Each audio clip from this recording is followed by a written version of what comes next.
السلام علیکم ورحمۃ اللہ وبرکاتہ۔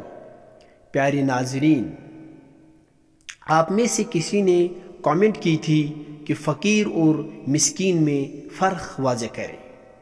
میں بتاتے چلوں، فقیر اور مسکین سے مراد وہ تمام لوگ ہیں جو مدد کے محتاج ہو۔ مسکین وہ ہے جس کے پاس کچھ نہ ہو اور بدست سوال دراز نہ کرے۔